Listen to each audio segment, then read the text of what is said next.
말씀 누가복음 19장 28절입니다. 누가복음 19장 28절.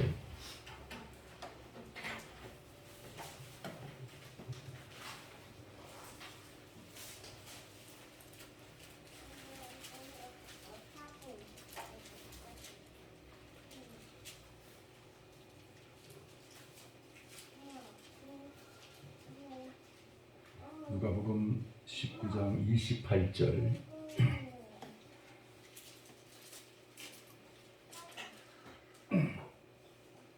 (28절부터) (40절까지) 교독하겠습니다.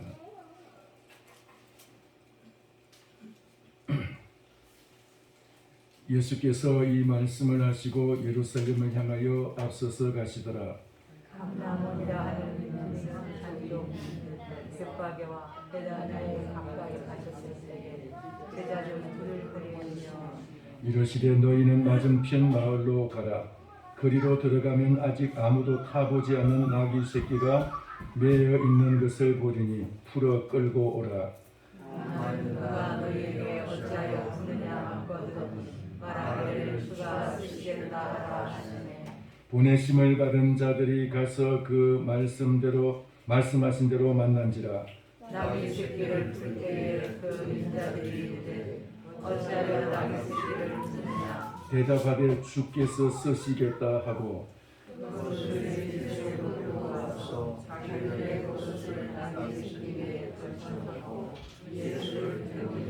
가실 때에 그들이 자기의 겉옷을 길에 펴더라.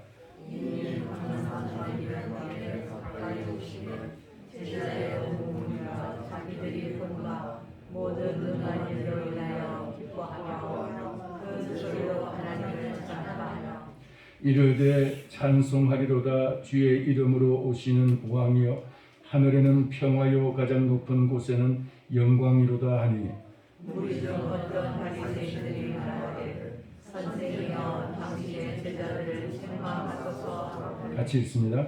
대답하여 이르시되 내가 너희에게 말하노니 만일 이 사람들이 침묵하면 돌들이 소리 지르리라 하시니라.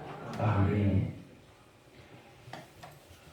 오늘 예배하는 여러분들에게 하나님의 은혜와 평강이 넘치기를 축원합니다.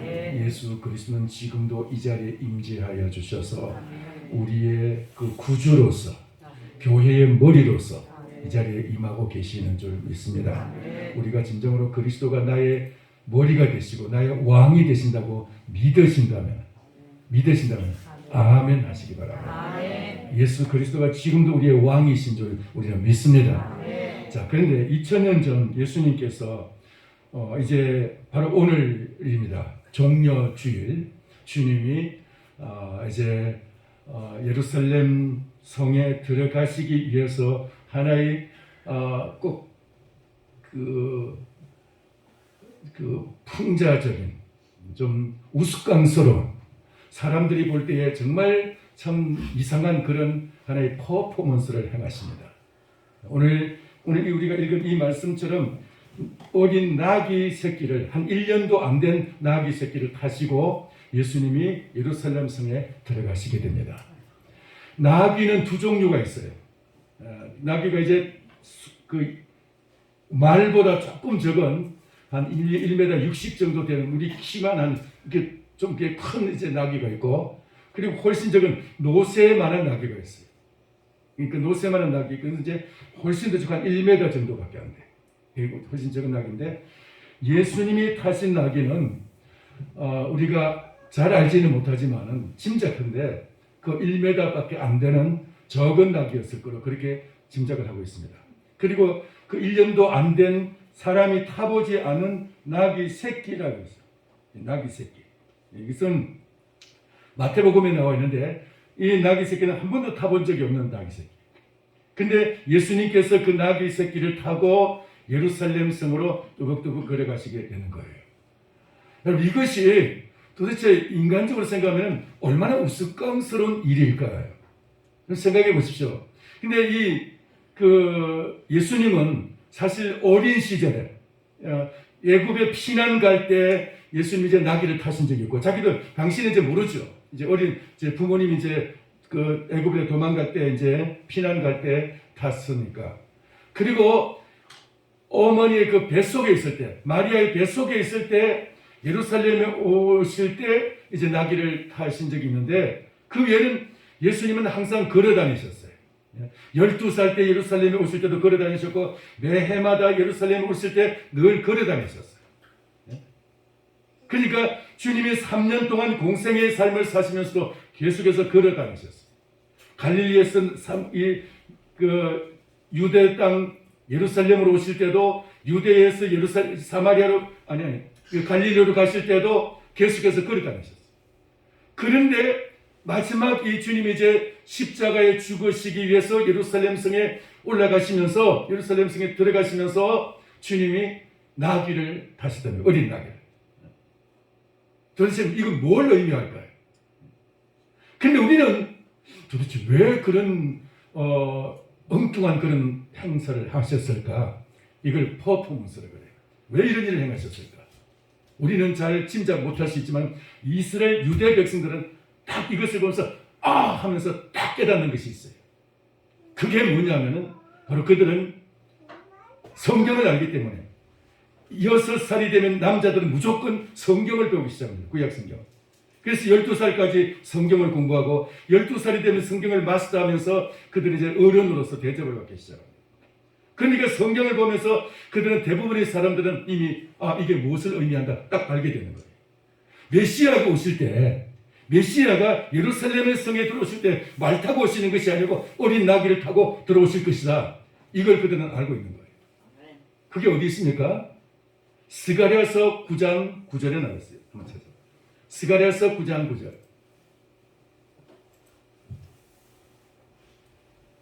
자, 같이 한번 읽겠습니다.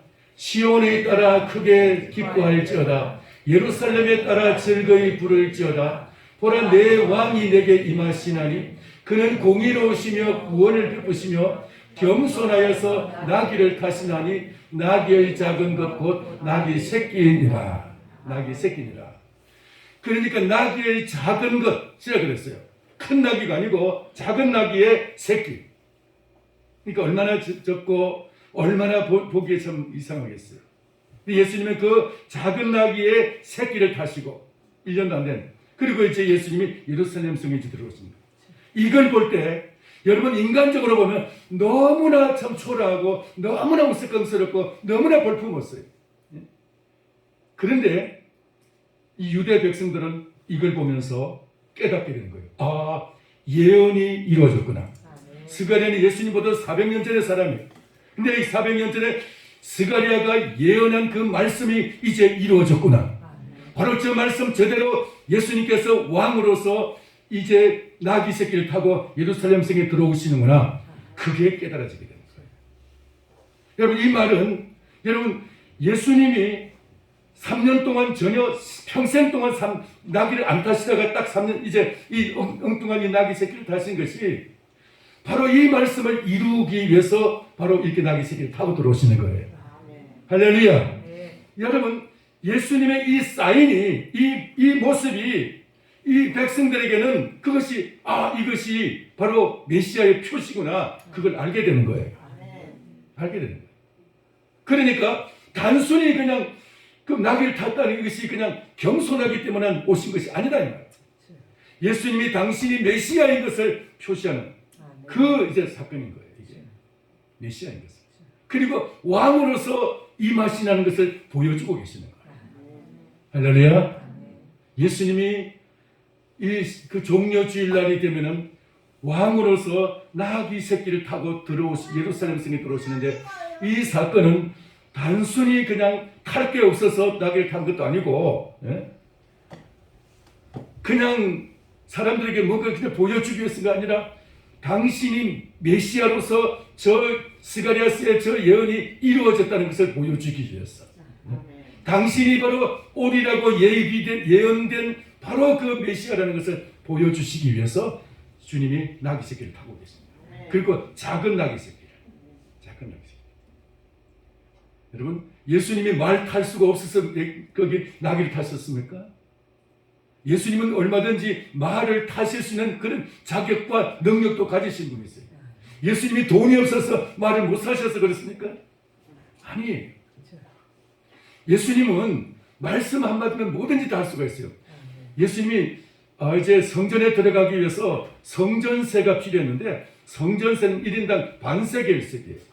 그런데 이제 예수님이 돈이 없었어요. 베드로하고 둘이 들어가면서 돈이 없는데 주님 성전세가 없는데 어떻게 할까요? 그러니까 저 낚시 가지고 낚싯대를 한번 저기 아무개를 가서 들이다 봐라. 내려봐라. 그 낚시를 들으니까 물고기 한 마리가 걸려 올라왔어요. 물고기에 입을 벌리니까 거기에 한 세계 딱 있어요. 한 세계. 그러니까 그 한 세계를 가지고 그냥 성전세를 주고 들어갔었어요. 예수님 그뿐입니까? 물고기 2마리, 보리떡 5개 가지고 남자 장정만 5,000명, 여자와 어린아이까지는 수만 명을 갖다가 주님은 공짜로 다 먹이셨어요. 그거 장사로 하게 되면 돈 벌기는 얼마나 정말 대단하시겠어요. 네? 돌덩이 가지고 금을 만들 수 없을까요? 예수님이? 돈을 친다면 얼마든지 하실 수 있어요. 예수님이 말을 탈 자격이 없어서가 아니고 능력이 없어서가 아니고 바로 저 나귀 새끼를 타신 것은 예언을 이루기 위한 메시아의 예언, 왕으로 오신 것을 사람들에게 사인으로 보여주기 위한 그 예언의 성취인 거예요. 할렐루야. 그래서 예수님이 왕으로 오셨다, 예언이 성취되었다, 이것을 보여주는 그런 사건인 거예요. 이게. 자, 그리고 이 시기가 주님이 이제 그 예루살렘 성에 왕으로 임하시는 이 시기가 시기적으로도 어느 정도 지금 맞춰지는데, 다니엘서 9장에 한번 보겠습니다. 다니엘서 9장 24절 보면은 이 말씀의 배경을 설명하자면은 다니엘이 막 환상을 막 보는데, 이 환상이다 그 당시에 그 바벨론의 느부갓네살 왕에 대한 예언이고, 그리고 이제 왕국이 바벨론, 페르시아, 헬라, 로마의 그 나라가 제국들이 앞으로 일어날 것에 대한 예언이 막 이제 그 환상으로 보여지는 거예요. 예? 앞으로 수백 년, 수천, 천년 가까운 세월 동안 이루어질 그 왕국들이, 제국들이 환상으로 촥 나타나는 거예요. 예? 그걸 환상으로 봤는데, 자, 그런데 기도하니까 억울한 거예요. 하나님, 제가 이 세계적인 제국들의 이 환상을 본 이것이 저와 무슨 상관이 있습니까? 내 나라, 내 민족은 어떻게 되겠습니까? 이 유다 민족은 어떻게 되겠습니까? 하고 하나님께 기도하기 시작했어요. 그러면서 그때 기도한 것이 바로 3주 동안, 세일에 동안 금식하며 기도하기 시작했어요. 세일에 동안. 그게 바로 다니엘 기도의 시작이었어요. 오늘날 전 세계적으로 다니엘 기도는 많은데 그 시초가 바로 그때부터 시작이 됐어요. 그래서 이제 3주 동안 금식을 하는데, 3주가 마쳐질 때 가브리엘 천사장이 내려오면서 다니엘에게 다니엘아 은총을 받은 자여 다니엘아 하면서 이제 막 찾아왔어요. 그러면서 네가 기도하기 시작하는 첫날부터 내가 하나님의 이제 보냄을 받아서 내려왔는데, 중간에 페르시아 군대가 나를 막아가지고, 이 페르시아 군대라는 것은 진짜 육신적인 군대가 아니고 하늘에 있는 페르시아 군대를 부리고 있는 악령들을 말하는 거죠. 이 악한 영들이 나를 가로막아가지고 못 오고 있다가 미가엘 천사장의 지원을 받아가지고 내가 이제 도착이 됐다. 그러니까 우리가 여러분 기도하면 기도하기 시작할 때 이미 하나님이 응답이 있는 줄 믿습니다. 그런데 왜 중간에 중단하면 안 되느냐? 끝까지 계속해서 응답 받을 때까지 기도해야 되는 이유는 중간에 가로막힌 악령들의 방해가 있기 때문에. 우리도 마찬가지. 세상의 영들이 중간에 가로막혀가지고 이 사단이 공중권세들은 악한 영들이 가로막아서 우리의 기도를 방해하고 있어요. 하나님께서는 즉각 응답하시더라도 중간에 가로막힌 이걸 갖다가 제거해야 되는 거예요. 그래서 계속해서 기도할 때 하나님이 그 하나님의 보낸 천사가 응답을 가지고 우리에게 찾아오실 줄 믿습니다. 그렇게 해서 찾아와가지고 하는 말이 오늘 저 말씀이에요. 24절 같이 한번 읽겠습니다. 이게 굉장히 중요한 말씀이에요. 시작. 내 백성과 내 거룩한 성을 위하여 이런 이래를 허물이 그치며 죄가 끝나며 죄악이 용서되며 영원한 의가 드러나며 환상과 예언이 응하며 또 지극히 거룩한 이가 기름 부음을 받으리라. 아멘. 25절 한번 보겠습니다.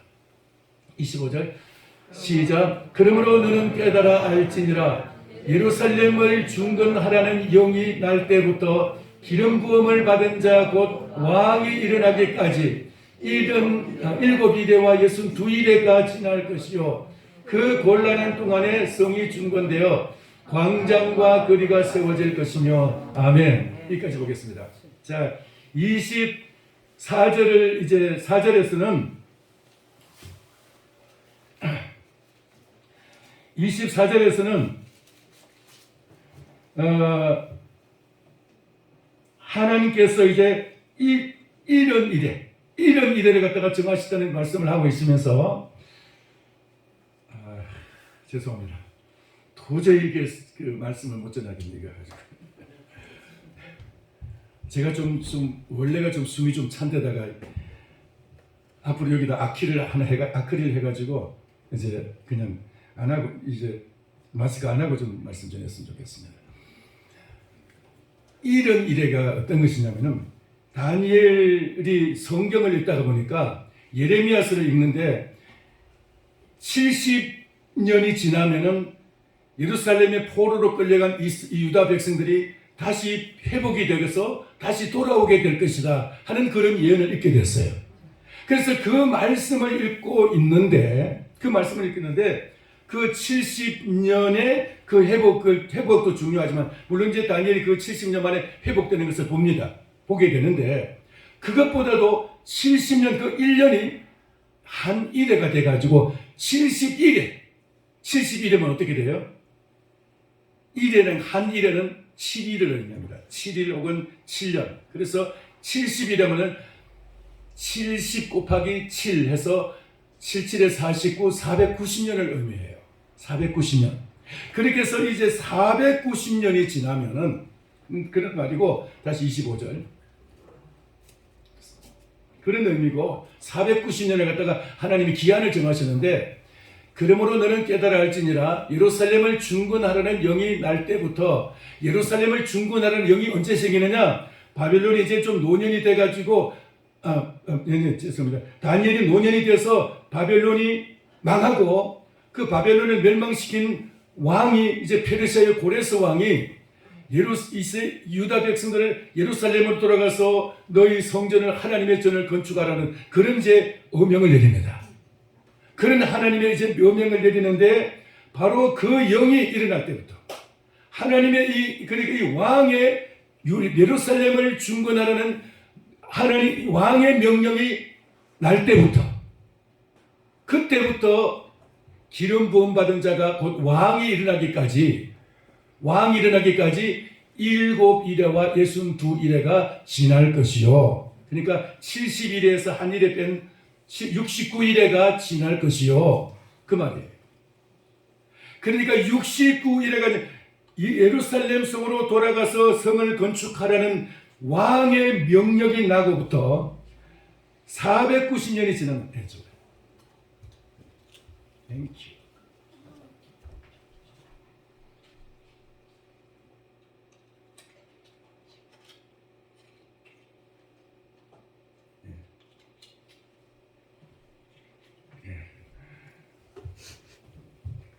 왕의 저 불편하네. 턱이 딱. 턱이. 왕의 명령으로 예루살렘으로 유다 백성들은 예루살렘으로 돌아가라 한 그때부터 69일에 69일에 그러니까 7일에와 62일에서 69일에 69일에가 지나면은 그러면 이제 490년에서 482년이 정확한 482년인데 한 500년 전에 지나면은 그러면 이제 왕이 일어난다는 거예요. 왕이 일어나고 이 왕이 누구냐? 24절 다시 24절 보면은 24절 이제 마지막에 보니까 또 지극히 거룩하니가 기름 부음을 받으리라 그랬어요. 기름 부음을 받은 사람이 누구냐? 그게 왕은 왕인데 이 왕은 바로 메시아라는 왕입니다. 기름 부음 받은 자란 말이 메시아라는 뜻이고 그것이 신약 시대는 그리스도라는 말이 똑같은 말이에요. 그리스도라는 말 의미가 기름 부음 받은 자는 뜻이에요. 메시아라는 말이 바로 저기 이제 메시아가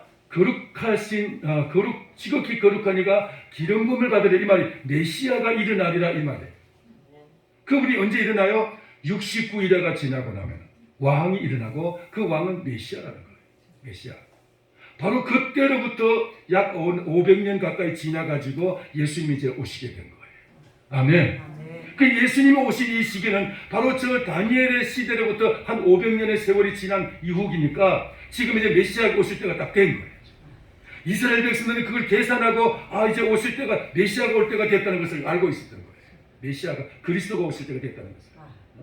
그리고 그러니까 시기적으로 딱 일치해됐고 예수님이 나귀를 타고 지금 예루살렘 성에 어린 나귀 새끼를 타고 예루살렘 성에 들어가시는 이 자체가 바로 그런 스가랴 9장 9절의 말씀, 예언의 말씀이 성취된 것이고 그래서 백성들이 막 환호하기 시작한 거예요.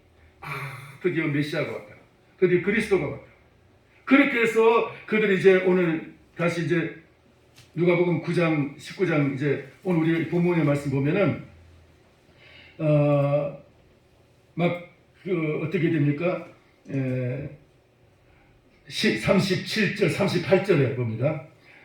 38절에 보면 이르되 찬송하리로다 주의 이름으로 오시는 왕이여 하늘에는 평화요 가장 높은 곳에서는 영광이로다 하니 막 백성들이 찬양을 하는데 주의 이름으로 오시는 왕이여 바로 이제 그 구약 성경에 예언된 메시아로 오시는 왕이라는 뜻이에요. 구약의 스가랴의 그 예언을 통해서 오시는 왕이여 하늘에는 평화요 가장 높은 곳에서는 영광이로다. 여러분 이 말이 또 나온 데가 있죠. 예수님이 이 말씀을 또 들은 적이 있어요. 언제입니까? 이 말씀을 들은 때가? 탄생하실 때, 예수님이 탄생하실 때 천사들이 덜에 있는 목자들에게 나타나가지고 지극히 높은 곳에서는 하나님께 영광이요 땅에서는 기뻐하심을 입은 사람들 중에 평화로다 라고 천사들이 찬양하는 소리가 목자들 들었어요. 바로 그 찬양을 지금 백성들이 지금 예수님 앞에서 지금 부르고 있는 거예요. 이게 바로 예언의 성취인 거예요. 예언이 이루어지게 된 거예요. 할렐루야. 500년 전에 예언한 그 스가랴의 예언이 다니엘의 예언이 바로 지금 와서 이루어지고 있다는 사실이에요. 오늘 그 예언이 성취된 예수 그리스도가 오늘 우리에게도 이루어지게 된 줄 믿습니다.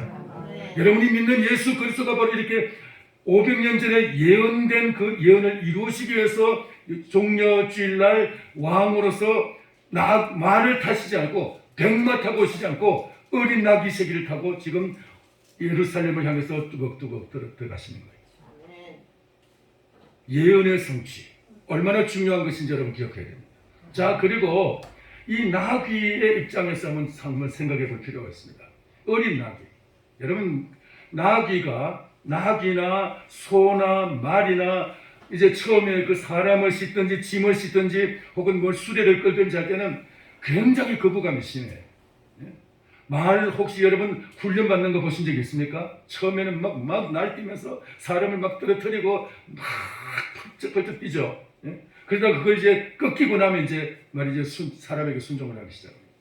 소도 마찬가지예요. 어린 송아지 혹시 여러분 길들이는 거 보신 적이 있습니까? 처음에는 그 몽해를 해가지고 이제 처음부터 이렇게 뭐 썰에나 쟁기 못 걸어. 처음부터 저 짐수레를 못 걸어.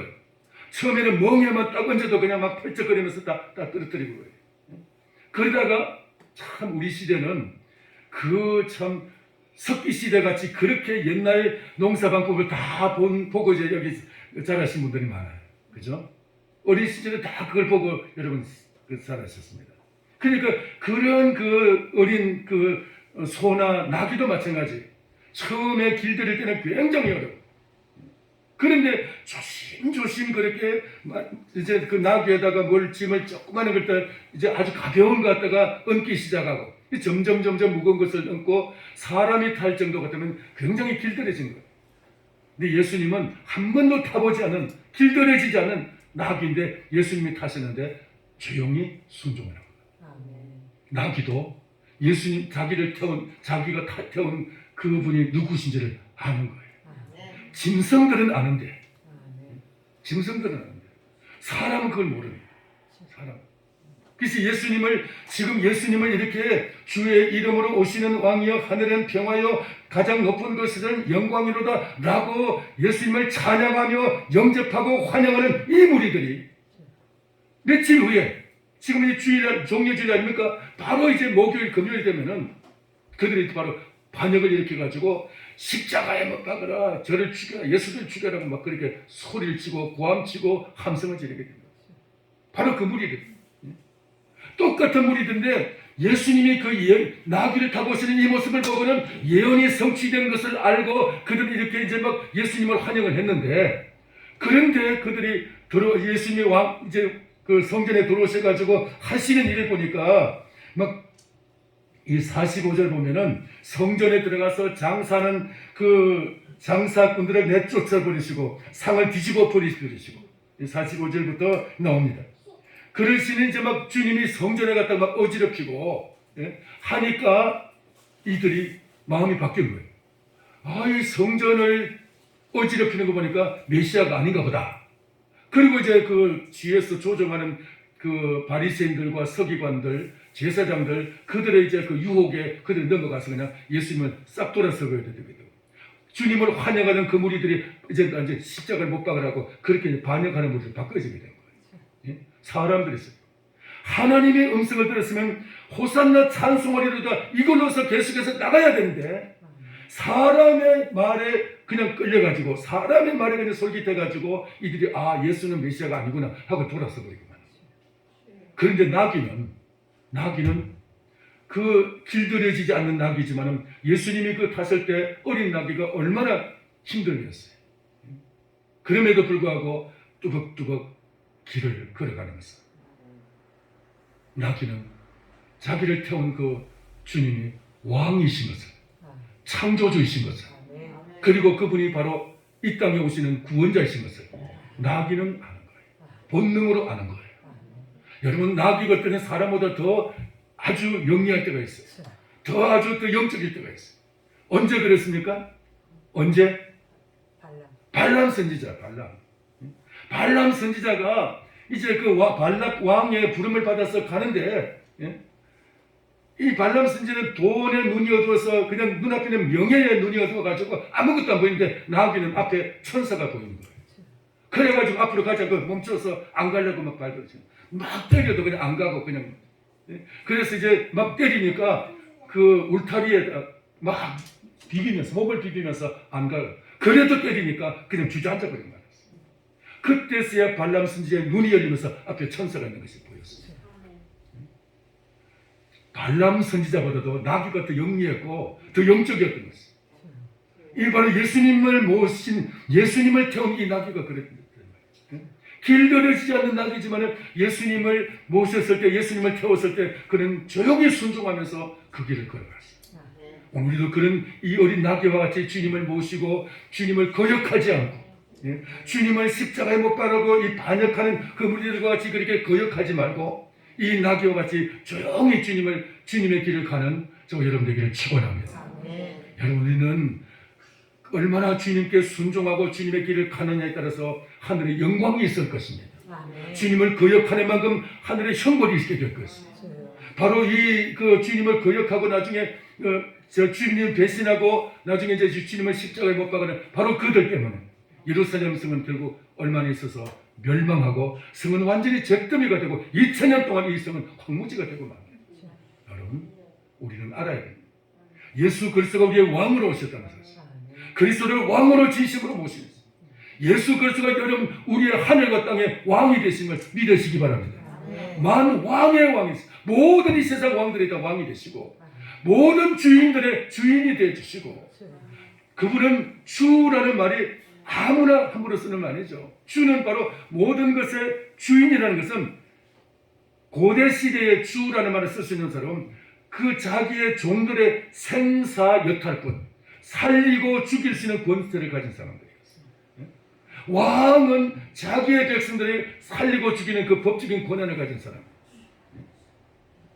그런 왕이 바로 우리의 주 예수 그리스도가 우리의 왕이 되신 것을 우리는 믿습니다.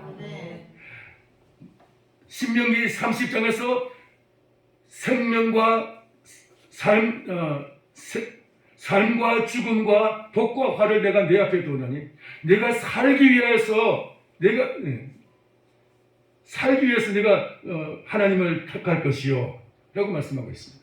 그러니까 우리가 하나님의 말씀을 듣고 그 말씀에 순종하며 나갈 때 하나님께서는 우리에게 복을 주시고 영생을 주시고 하나님 영원한 천국을 우리에게 주시지만은 그 말씀을 거역하고 돌아서서 자기 육신의 정욕대로 자기의 원하는 대로 자기의 인간적인 그 탐욕을 따라서 살아가게 될 때 우리는 하나님을 거역하고 예수님을 거역하는 자리가 되는 것입니다. 주님을 다시 십자가에 못 박는 그런 존재가 되는 거죠.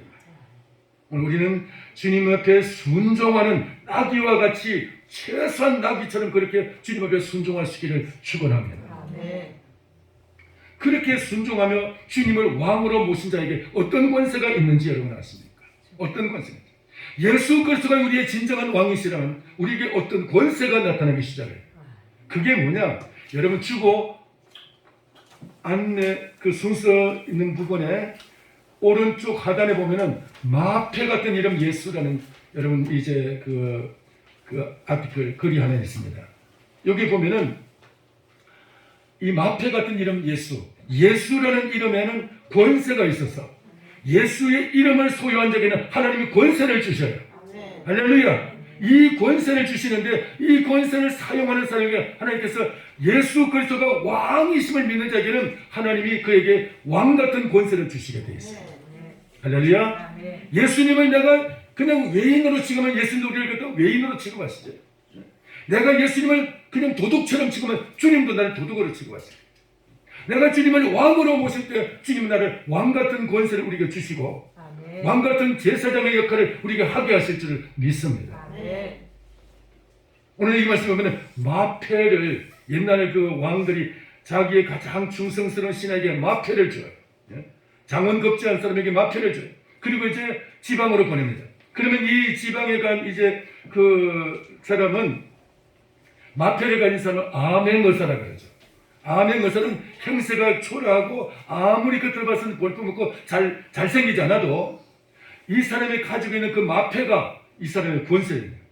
이 마패 때문에 그는 그 지방에서 그 병사들과 그 사람 그 포졸들을 갖다가 얼마든지 뽑아가지고 자기가 사용할 수 있고 자기 명령에 복종시킬 수 있고 의명을 행사해서 왕의 명령을 행사할 수 있게 됩니다. 어떤 그러니까 시대에 따라서 다릅니다만은 왕들이 자기의 가장 충성스러운 신하에게 가장 중요한 일을 맡길 때는 영패라는 것을 맡겨요. 영패를 맡기면 이 영패를 사용할 때는 왕의 의병으로서 집행을 하게 되어 있습니다.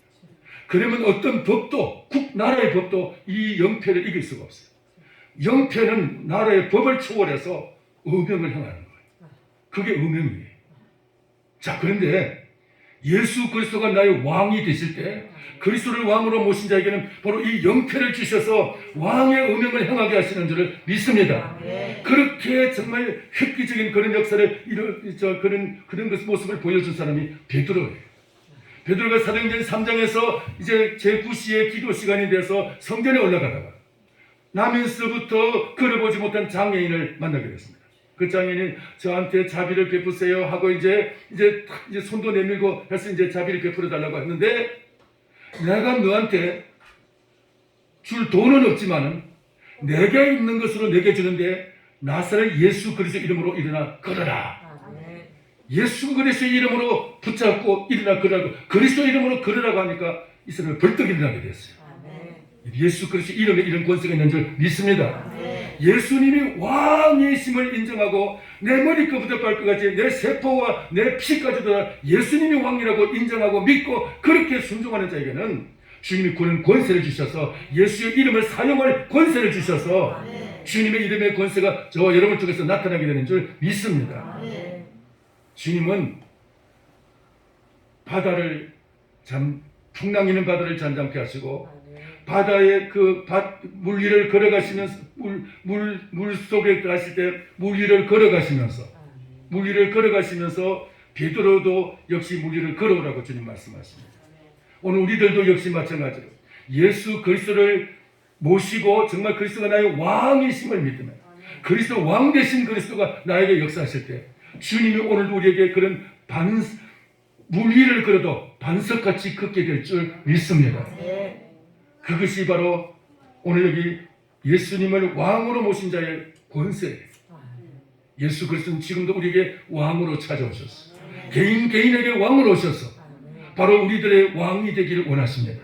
주님을 진정으로 왕으로 인정하고 진정으로 예수님을 왕으로 그렇게 선포하고 예수님을 왕으로서 그렇게 나타내는 사람에게는 주님이 그 왕의 권세를 여러분을 통해서 행사하시고 예수 그 이름을 통해서 그 권세가 나타날 줄 믿습니다.